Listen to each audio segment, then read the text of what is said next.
Ferrari merah ini. Allah. Sikut. Oh. Ini yang gue bilang. Pasti ada evaluasi berarti nanti. Pasti dievaluasi orang coach Nova dievaluasi, coach Indra dievaluasi.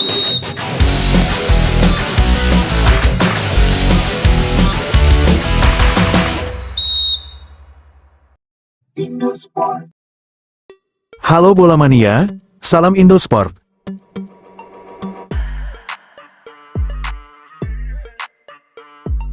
Seperti kita ketahui, timnas kita telah gagal di ajang Piala AFF, setelah menyerah dari Filipina 1-0.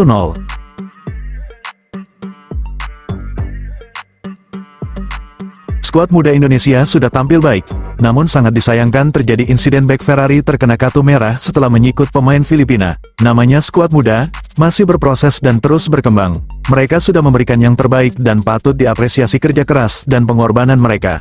Walaupun banyak yang tidak senang dengan kegagalan timnas ini, percayalah timnas kita sekarang sudah menuju level Asia. Ada yang lebih besar dan lebih diakui dunia lagi, yaitu Piala Asia dan Piala Dunia. Usai laga, Pak Erik selaku Ketua Umum PSSI memberikan tanggapannya atas hasil timnas di ajang AFF.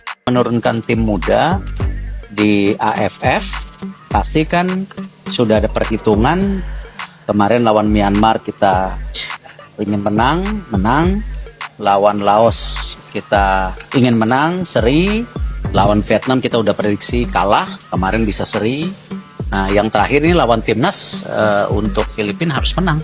Jadi kalau target penurunan ranking memang kita sudah prediksi karena tim kita kan melawan tim senior dari banyak negara. Dan tentu targetnya ya sama, walaupun kemarin ada yang nanya, "Loh Pak, kan waktu itu bilang tidak ada target." Oh, saya bilang saya tidak pernah bilang begitu.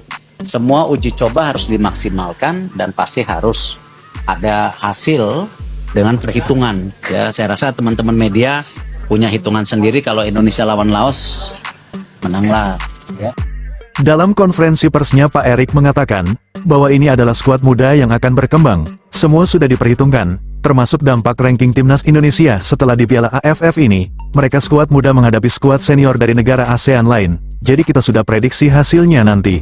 Namun sangat disayangkan banyak hal teknis yang membuat skuad ini gagal. Selain tahun depan ada SEA Games, ternyata tadi saya cek-cek untuk kualifikasi AFC U23 juga tahun depan ternyata. Karena memang ya kita mesti coba regenerasi gitu. Saya nggak bisa bicara per game, evaluasi semua, nggak mau salah-salahan. Karena kesuksesan itu kan karena programnya bagus, pelatihnya bagus, pemainnya bagus. Coachin ada evaluasi berarti nanti? Pasti dievaluasi, orang coach Nova dievaluasi, coach Indra dievaluasi.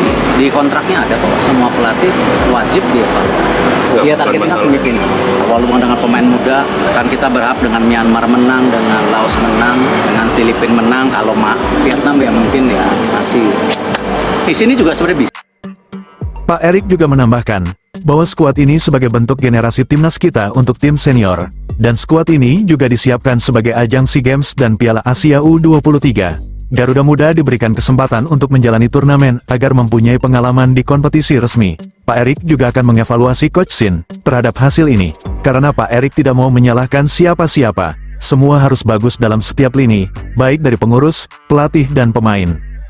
Dan beredar juga di medsos gerakan agar STY out dan Pak Erik out. Diduga gerakan ini adalah agenda dari oknum yang tidak senang dengan kemajuan timnas, termasuk Bung Towel dan para kroninya yang terus menyuarakan agar STY out. Pundit sepak bola Bung Binder akhirnya geram dengan gerakan ini dan angkat bicara mengenai fenomena ini.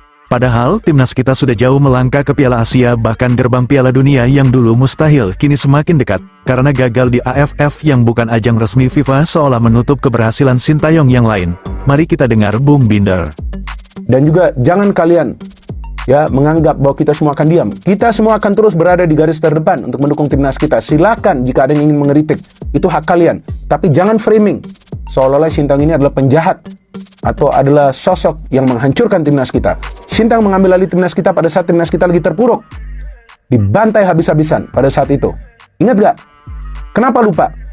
Kalian mengatakan gak perlu mengingat jasa seseorang. Kenapa tidak boleh mengingat jasa seseorang?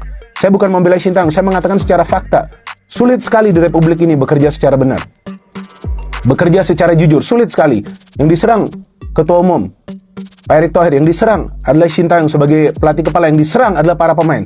Kenapa kerjaan dari mayoritas orang-orang kita adalah untuk menyerang orang lain. Kenapa tidak kita dukung mereka semua? Kenapa tidak kita merasa bangga jika mereka berjuang secara benar? Kenapa tidak kita memuji mereka jika mereka bekerja secara benar? Kenapa tidak kita memuji mereka? Kita perlu memuji mereka, kita perlu memberikan apresiasi pada saat memang mereka tidak bekerja sesuai dengan ekspektasi kita. Tugas kita untuk memberikan kritikan agar menjadi bahan evaluasi bagi mereka.